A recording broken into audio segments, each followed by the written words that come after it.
If you've ever visited Istanbul, Turkey, you've no doubt visited the Suleymaniye complex, a grand multifunctional space consisting of a mosque, a medical school, a hospital, a public kitchen, and more. It's one of the most incredible examples of a waqf in Islamic history. A notable example of a waqf today is the Jerusalem Islamic Waqf. Some form of this waqf has managed Islamic complexes in the old city of Jerusalem since the year 1187 and has been sustaining it through changing political climates. In this way, the waqf can serve as a legal protection for organizations as well, ensuring its charitable efforts to continue in perpetuity. Following in this remarkable tradition of the waqf, today Islamic Relief USA is excited to announce the launch of IRUSA Waqf, an endowment aiming to protect the work we do for our communities and ensuring we can do it for many years to come. What is a waqf? In simple terms, a waqf is an endowment created by a community for the benefit of the most vulnerable amongst the community. How does it work? You as a donor contribute an amount to IRUSA Waqf. This can be in the form of cash, real estate, stocks and bonds, donor-advised funds, or any means appropriate for you. A team of our talented financial experts invest your donation in Sharia-compliant investment portfolios. The return of your donation funds IRUSA charitable efforts while your original donation is maintained. In this way, your original donation can support Islamic relief programs in perpetuity as a sadaqah jariyah. But why should you donate? How does this benefit you as a donor? Through your donations, you're able to support Islamic relief projects around the world. You can earn tax benefits. You can earn an investment back through the trust. And you are leaving a legacy, a sadaqah jariyah.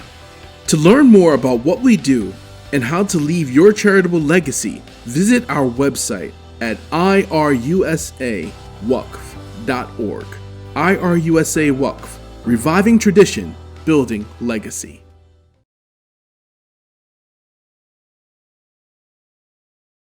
So, Bismillah ar-Rahman ar-Rahim, wa salatu wa salam ala Sayyidina Muhammad wa ala alihi wa sahbihi wa sallam. Yeah, first of all, thank you everybody for joining.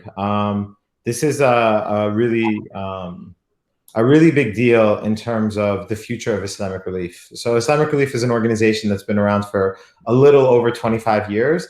And one of the ways that we anticipate embarking on the next 25 years and sustaining and growing ourselves is by way of this endowment, this waqf. So I guess our goal today is to basically give you all a quick overview, give you some time to ask any questions, and sort of just give you the nuts and bolts of it. But we're not going to go into a terrible amount of detail in terms of any particular part. So we might talk about how you can invest with the waqf, but we won't necessarily get into we'll give the high level of it, but not necessarily into the weeds of it. And what we really want this to be is almost like an introductory, call for you all to, think for yourselves if this is something that makes sense for you. And then to also, perhaps go and tell other people about it, right? This is, to use the old analogy that we like to refer to, and it's actually like the reason why our endowment has the tree in it is that, for the first 25 years, we've been primarily focused on giving people the fruits directly and feeding that urgent need. And now we want to start planting the seeds to grow the trees to yield, generations of fruits. And that's what this endowment is, inshallah, going to do. And we're going to hopefully be able to answer any questions, but we'd like this to sort of be the introduction and not the sort of, just the one-time thing. So anybody who has any further, discussion afterwards, please feel free to reach out to us. And then also, if you know other people that might be interested in this, we're more than happy to sort of share this and just keep going organically. That's really how even Nabil found out, right? Is through another program. So, just keep it moving forward that way. So back to you, Faisal. Yeah, absolutely. Appreciate everyone's time. And like Samuel was saying, this is just an introduction for us to introduce ourselves and get our name out there, get our word out, word out there of what we're doing. And, please feel free to reach out to us through the WhatsApp group or through email or however you want if you have follow-up questions or if you have questions to the group. I think it's going to be an ongoing learning process for all of us. So appreciate the time. I'm just going to start with some of our presentation. Once I figure out the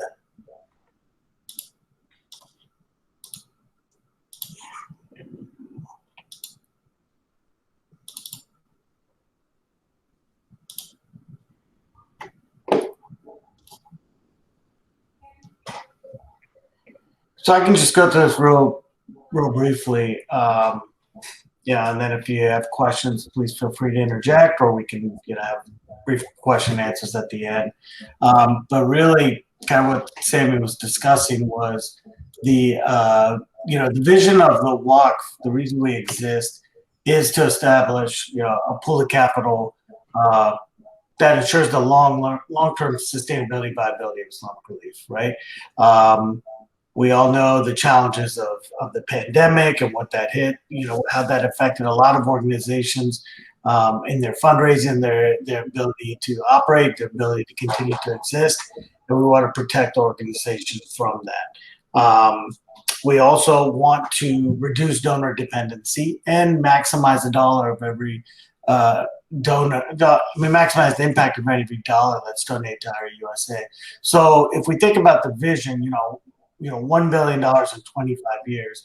A $1 billion endowment can sustain up to $40 million a year in capital to the organization just off the revenue of the initial investment. I apologize. I got to switch around here because I think somebody else is trying to join. So let me. All right. Okay, so that's the vision. $1 billion, 25 years. With that, from the revenue of that $1 billion, for the proceeds of it, we'll be able to sustain an organization $40 million a year. Then every dollar that's donated, 100% of that will go to the end user, to the recipients, the communities that we're serving, rather than having to cover administrative costs or Zoom fees or anything like that. And so that's our long-term vision. And how we're going to do that is by what we're doing right here. It's just, looking to grow. The first step is to get to 100 million. 100 million by 2030 is our plan. And so I think people are very familiar with how endowments or waqfs work, but this is just a very general illustration of it. So if you see Islamic Relief has the Waqf has a portfolio that we invest. Our target annual return is a conservative 7.5%. Obviously, alhamdulillah, in this day and age we've been able to have much stronger returns, but for our forecasting and our planning purposes, a target annual return of 7.5%. Industry standard is of that 7.5%, 4% can be returned back to the organization, and the remaining 3.5% can go back to continue to grow the portfolio. That's our vision. The strength of our organization is really in our board, and they kind of guide where the investments are going, where the portfolio is going, and where the organization is going. So I'll just highlight briefly some of the qualifications of our board members. First, we have Saqib Rashid. He's the chairman. He's managing director at Inverness Capital Advisors. Long history of private equity and venture capital investments. An MBA from Wharton. Alongside him is Amr Memon, another board member. He's vice president of Advent International. Many of you may know him. He's from the New Jersey area, and he's also MBA Wharton grad. I'm sure everybody's familiar with Sam Shaban, especially if you're in the New Jersey, New York area. He is former chief of staff at CEO of Bridgewater Associates, has a JD, and now also is a Harvard Kennedy School graduate. And then Brother Khalid Lamada is a doctor in Brooklyn, and he is actually the connection between the IRUSA board and the IRUSA Waqf board to make sure that we're working in collaboration. And then for myself, my background, just finance background, CFA and an MBA. I had 10 years working at KPMG and then working in private investments, and now I've been fortunate to be given this opportunity to do some, to use those skills for something I'm passionate about. So just to kind of highlight our portfolio, we don't go into real details. This is just kind of some of the commitments that we've made. But the thing that I really want to highlight here is that it is a well-diversified portfolio, and because of our board members and their network, we've been able to have access to investment opportunities, especially in venture capital and private equity, that traditionally organizations and endowments that are as small as us, with commitments as small as ours, don't have access to. And we'll highlight a couple of those, but that is really the strength there, where we've really been able to have a strong return. And so that, I know that this is the Just Money Group. You guys understand investments and understand the uniqueness of these opportunities, and we're always sourcing and looking for additional investment opportunities as well, if you come across them, in your daily searches. So what is our investment strategy? Is obviously we have a long-term vision. We're not looking for anything, less than 10 years. Our vision is 25 years, 100 years. Where's the organization going to be? And fortunately, we're able to manage our endowment with that type of mentality, because we don't have immediate distribution requirements or requirements to fund Islamic Relief. Mashallah, with the support of the donor community, Islamic Relief operationally is having record-breaking years. So that gives us the ability to focus on where we're going to be 25 years from now, rather than needing to fund anything in the immediate term. So have a long-term profile or long-term vision. Our return profile, like I said, target is 7.5%. And the big thing is that we obviously operate under Sharia compliance investment standards. So. Some of the highlights that we've been fortunate to be involved in because of, like I said, because of our network and because of our board, is some of these pre-IPOs that we were able to get into. Rivian, within a span of 10 months, I believe our investment went from $400,000 to $1.3 million in future valuation, in ongoing valuations of new raises. So that's something we're very excited about. That's something that Amazon had put in $500 million into them. The Abdul Latif Jamil Group had put in $500 million into them before we were even able to even come in, and still we were able to get those types of returns. Coupang, I believe we got in at $5.60, and I think it's currently trading at $39. Coupang, for anybody that doesn't know, is like the Amazon of Korea, and it had a really big IPO last month, and we were fortunate enough to be able to get into their pre-IPO. SpaceX, Airbnb, Lyft, similar types of situations where we were able to get in through our private equity and venture capital connections, able to get in and benefit from the long-term investment profile that we have. The picture on the bottom left, which shows Islamic Relief in a building, that's something that personally I get very excited about. This was something that we were able to do in collaboration with the Red Cross.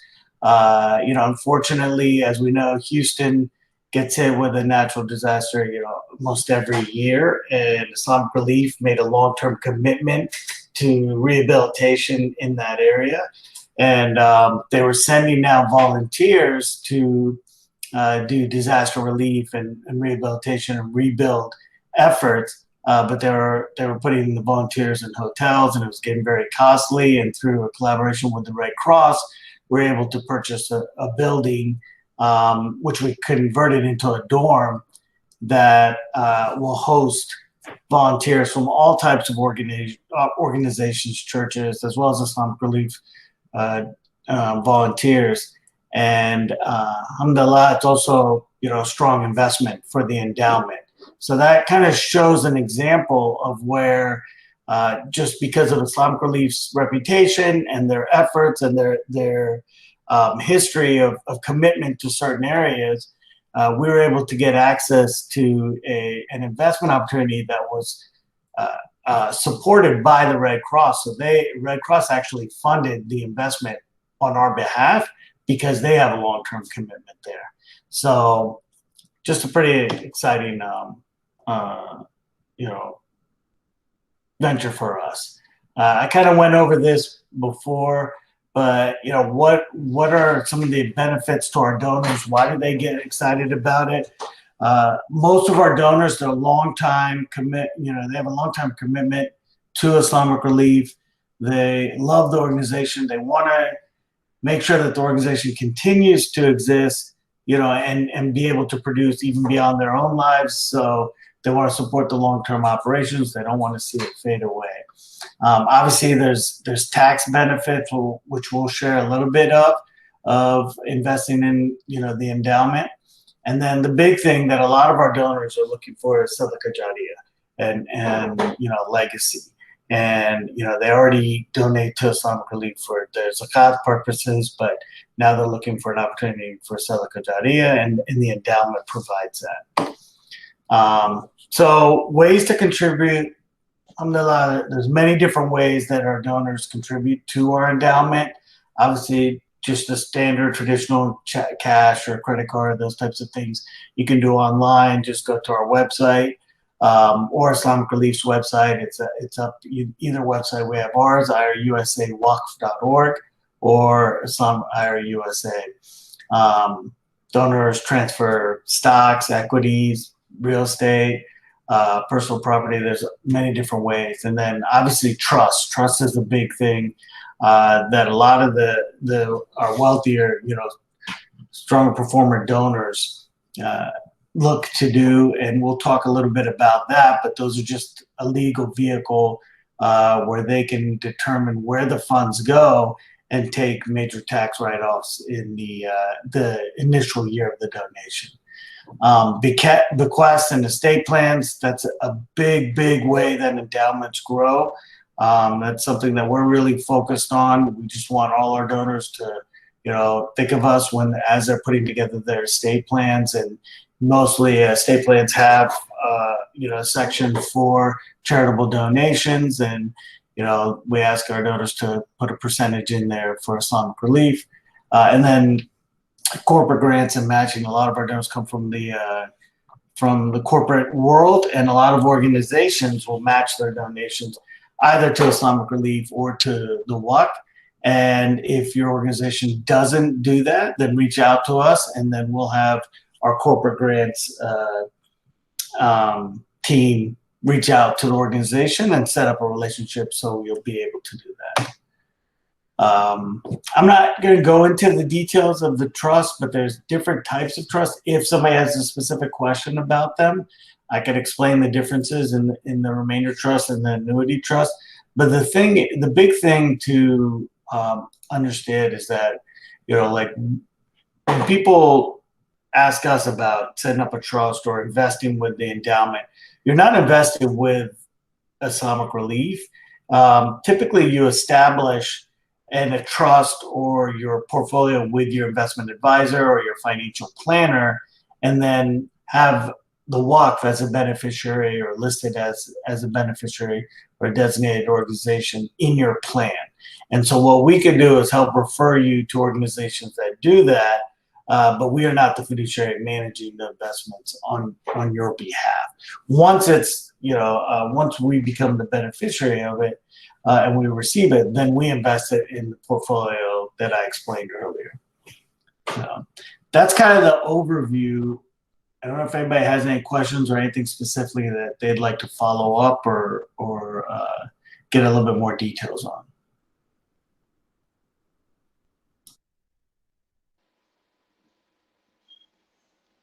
Yeah, Assalamu alaikum. My name is Shazad. Appreciate you guys putting this together. It's a great initiative, mashallah. So appreciate you guys being involved in this.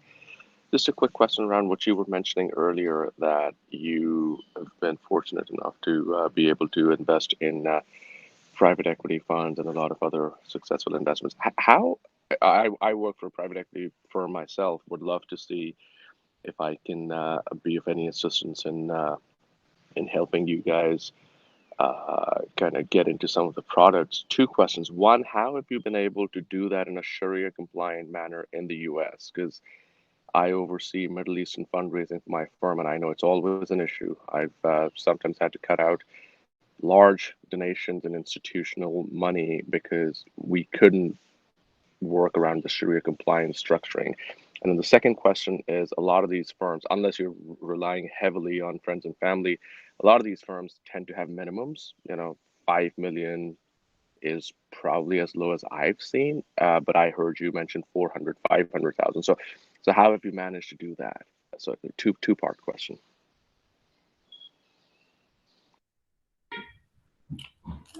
Yeah. So first, you want me to take that question? Yeah, please. Yeah. So, Shazad, thank you so much for that. Yeah, I mean, in terms of Sharia compliance, of course, that's something that is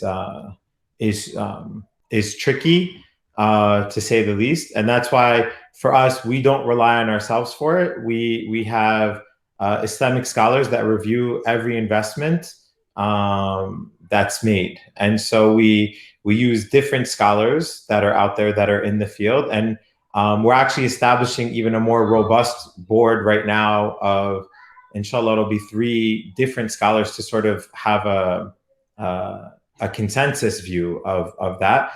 To date, we would go to particular scholars on each investment and get their blessing on it. And so in terms of the actual investments, we'll bring the investments to them, and they'll look at them in detail, and then they'll get back to us in terms of yes or no. And to your point, there are many investments that we've had to pass by, despite how potentially lucrative they were. And so, but again, for us, the most important thing is safekeeping the money in a way that it is Sharia compliant. To your second point, Faisal, I think was mentioning something earlier about the connections, and that really is the way that we've been able to get into a lot of these funds. So, for instance, when we got into Sunli House is very difficult. Advent owns or started Sunli House, and Advent, as you know, is one of the larger private equity firms in the world. And it's only because Amr was the vice president there that we were able to get access to it at the amounts that we were. Through our networks, Rivian was another one. And we got into Rivian. I mean, we can't understate, so subhanAllah, I think this is a lot of Allah's blessings in this, but Amazon had already announced the 500 million, and so had the other groups. We literally came in at the last moment and got in for only $400,000, simply because the person we know would directly facilitated it, simply because of the connections and because it is Islamic relief. And so, the fact that you're in that world, you probably appreciate it more than the average person about how difficult it is to get into some of these pre-IPOs at the prices that we got in and the directness that we got into them.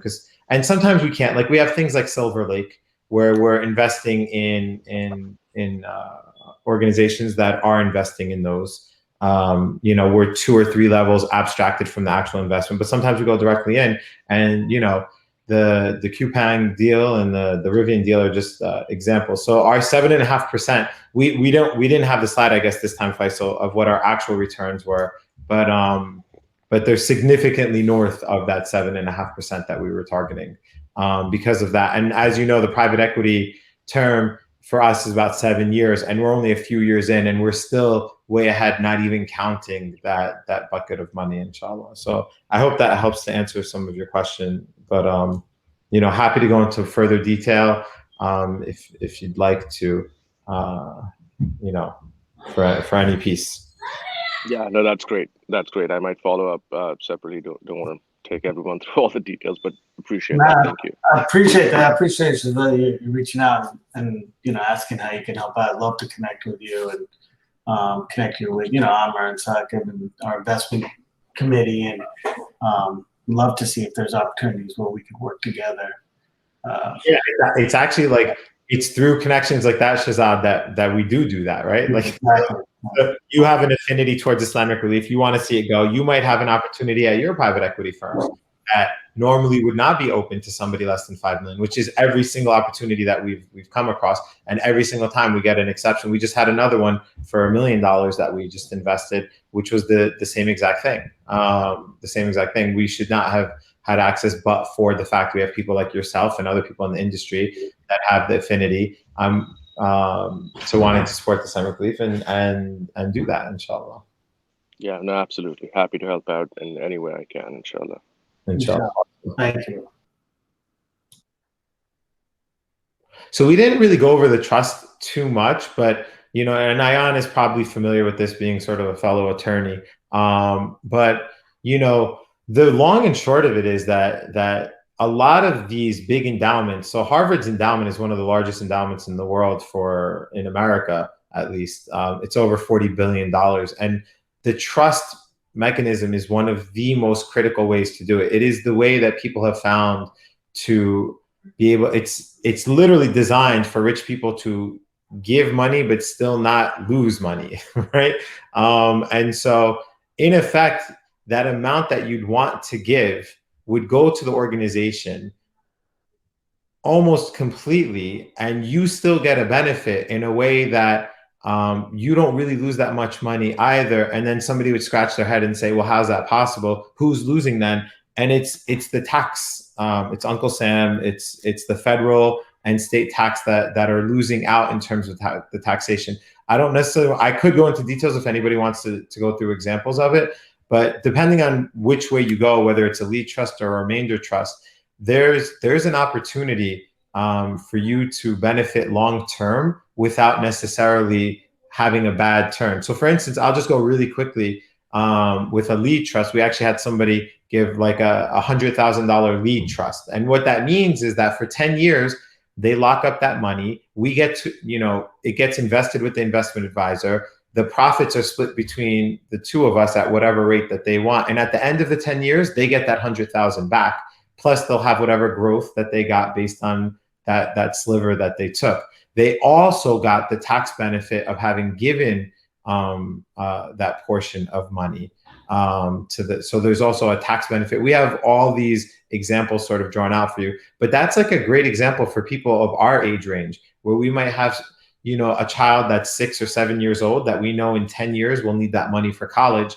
So for the next 10 years, happy to split the profits in a way and also get that tax benefit. A remainder trust typically might be for somebody a little bit older or somebody who's had highly appreciated assets that says, look, I need the money for the next 10 years. So after 10 years, you get to keep the organ, So maybe like my mother, she's around 65 years old. So she's like, look, in 10 years, I want you guys to have that money, but for the next 10 years, let me enjoy it and let me enjoy the profits of it. And then you guys get it, but she'll get the tax write-off now. So maybe she's in some income earning years that she gets huge tax write-offs for. And especially with highly appreciated assets, this is an amazing way to defer those taxes. And a lot of the people on this group, I think, have had, given that Just Money is, mashallah, a very successful enterprise for people to invest money and make a lot of money. The last year has been great for securities. And this year maybe has been great for some people with crypto, depending on when you got in. If you got in too late, maybe not.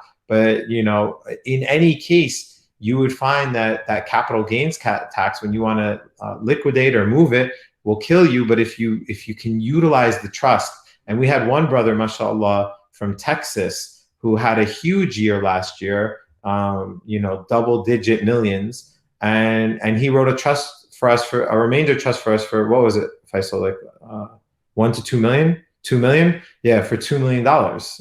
And so each year we're going to get a piece of that until, I think it's after 8 years, we'll get the remainder of it. And he gets the tax break right away to deflect some of that huge tax burden that he would have had for the rest of it. So that's on the one side. On the other side, I just want to quickly bring up that even any amount that you want to donate, think of it as something that will work in perpetuity. This is that $1,000 will go to our investment engine, which will just continue to spin out money towards the organization forever. We don't anticipate depleting that principal amount. It's just making that profit that then runs that engine on the other side for relief. So that $1,000, inshallah, that you give, or 10,000 or whatever it is, will work, forever for anybody that wants to sort of just start with something like that. But really, the magic is in the trust and in the wills for where the endowment is going to grow. And I'll pause there to see if anybody has any follow-ups or questions or anything to add, any comments.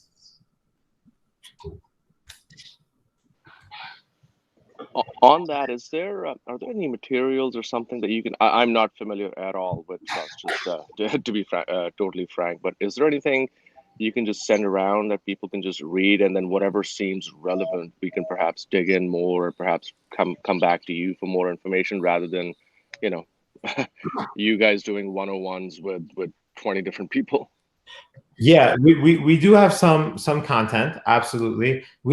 If you want, I can go. Faisal, do we have a slide on it now, or that we? I have a document that I sent out earlier. Okay. But I'll resend that. I'll email it out, and I'm happy to do one-on-ones with individuals. But I could pull up kind of the overview of that. Yeah, let's do a quick time check. So I think we have 4 minutes, Basil?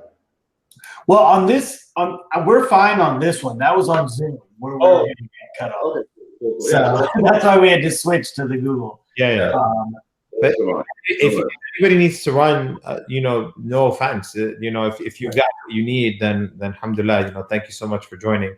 But if anybody would like to learn a little bit more about it now, happy to go through an example or to schedule other time to discuss it as well, inshallah. We're here at your disposal to sort of explain things to you, because it starts like that. It starts with you understanding and taking it back. Because in all honesty, our Muslim community, is a little bit behind in terms of these really sophisticated mechanisms, right? We're like mostly first and second generation folks, as opposed to the people that have been here for, generational wealth and that have been utilizing a lot of these tools. And so, part of why I love what we're doing with this endowment is it's not just for the endowment. There are so many organizations that are looking to us as sort of the pioneers in this, calling us and asking us, how do you do this, right? So there's many Islamic organizations around the country that are utilizing this model that we're creating, inshallah, to spin up their own versions, because this really is the way to make things sustainable. If we can go into these tools, and then you could even bring it back to your own organizations or your own masajid, or happy to have that knowledge spread as well, inshallah. Yeah, that's a really key point. Like, I believe that every Muslim organization needs to have an endowment to help support its long-term sustainability, and that's how the largest and the most successful nonprofit organizations in America are through endowments. And so that's why I was very excited when I learned that Islamic Relief was starting to develop its own and take things to a different level. MashaAllah, it's a great organization, has done a great job and has had a huge impact worldwide. But the traditional method that it's utilized of raising funds just through a dinner or an event and locking the doors until enough donations are met, that serves a purpose, but it has its limitations as well. And to be able to take this organization to $1 billion organization, we need these financial instruments. We need new methods. And when we're $1 billion organization, inshallah, the impact Islamic Relief can have worldwide just grows exponentially. I talked to the CEO of Islamic Relief, and we talk about visions of having Islamic universities or libraries or research centers or incubators or think tanks, and those types of things come out of an endowment. So I think we have a question. So. Yeah, I think Fasih is raising his hand. Hi. Yeah, this is really a great effort, and in the spirit of like sharing it with the rest of our like community or our context, one question that comes to mind is it only this investment opportunity? Is it only limited to those of us in US, or we can talk to people abroad like UK, Australia, things like that? Yeah. So, anything that would have ordinarily been acceptable to Islamic relief would be acceptable to us, right? Like this is general, 501c3, right? And so, just like Faisal mentioned earlier, if somebody's going to create a trust, we're just the beneficiary. So we could be the beneficiary worldwide. And if somebody wants to donate to us directly, we could do that as well. Where it might get a little tricky is if somebody wanted to give us something that's of personal property in sort of overseas, that might get a little tricky, because we have had people approach us about, a home, for instance, saying, look, I need this home for the next 10 years, and then I want it to go to Islamic Relief, right? That would get a little trickier for us in an international context, but we could probably work through that as well. So I would say, generally speaking, the doors should be open to anybody worldwide. Islamic Relief is a worldwide organization that has sort of Islamic Relief USA, Islamic Relief Europe, Islamic Relief in many parts of the world that are all tied together. So we can definitely facilitate that. Right, and it's a federation of organizations, basically. And so if we can't assist, then we can connect you with, the local Islamic Relief office that can, can manage that and receive that. And I appreciate that. And also on the flip side, if anybody is involved in other organizations like Masajid or other Muslim organizations, kind of to what Sammy was speaking to, I feel like, my responsibility here as we're learning and growing and developing this is also to help other organizations build their own endowments. So feel free to reach out to me for that. Any way I can help out and kind of, what we did, what we learned from, or what mistakes we've made along the way, or what we found that has worked. Be happy to share that with anybody in the other organizations that you support as well. Another thing that I would just want to quickly mention is that for those who have those highly appreciated assets, some people make the really bad mistake of liquidating those assets and then giving. So if you have like a $20,000 investment that turned into $100,000 of value, and if you liquidate that, you're going to pay a lot of capital gains tax. You're going to pay a lot of personal tax. You can actually just give us the security if you want that, right? And in that case, we would get the $100,000 in full. And you would get the full tax write-off for giving $100,000, right, of that value, or whatever the basis was that you were operating on. And so I want people to also realize that we do accept securities. We do accept different different giving methods. It's not just cash, right? And if you do that, you might end up getting, an even better benefit to yourself, even if you go outside of a trust. And there's other things too, like donor advised funds and things like that we can get into. So, brother Fasih, I hope I'm pronouncing your name correctly. Does that answer your question? Yes, 100%. Thank you. Okay, great. Great. Thank you. Any other thoughts or questions? All right, great. Yeah, I think we're good. Thanks for setting up the session. I'm glad it's recorded. And I think what we can do is we can post this into there's probably a couple of groups on WhatsApp where we could share the recording itself. And yeah, I think definitely if we can follow up with Shahzad on the specific questions around trust and those aspects, that would be great. I think that'd be beneficial for both sides. Great. I really appreciate you setting this up and scheduling this, Nabil, and promoting it for us and for everybody for joining, taking time out of the weekend and away from your families. And everybody's very busy, so I appreciate your interest in it. Yeah, I guess just one last comment that I heard recently was an amazing story. So who's the only companion of the Prophet Muhammad Sallallahu Alaihi Wasallam who has a checking account or a banking account, right? Have you guys heard this story? Ever? So apparently Uthman radiallahu anhu apparently still has an account in Medina, right? Which is, to cut the story short, which is based on the well that he bought from the Jewish man, right? And that well continues to generate income that goes into an account that is under the name of Uthman radiallahu anhu, right? Like that's what we're talking about in a nutshell, and that's what really excites me. And anything we can do to have a very small impact in that story for us is really exciting for me. So appreciate Sammy, you, and Faisal, and the rest of the board really taking this on and getting Muslims involved in this direction.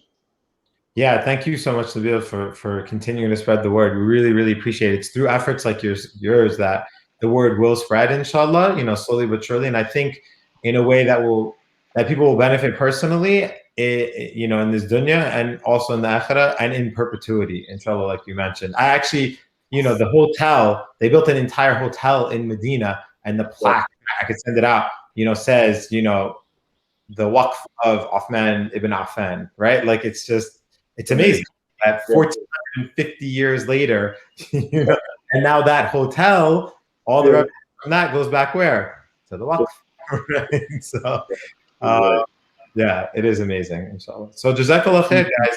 And Faisal dropped his email and Sal into the chat if anybody would like to reach out directly. And of course, we're available on that WhatsApp chat as well.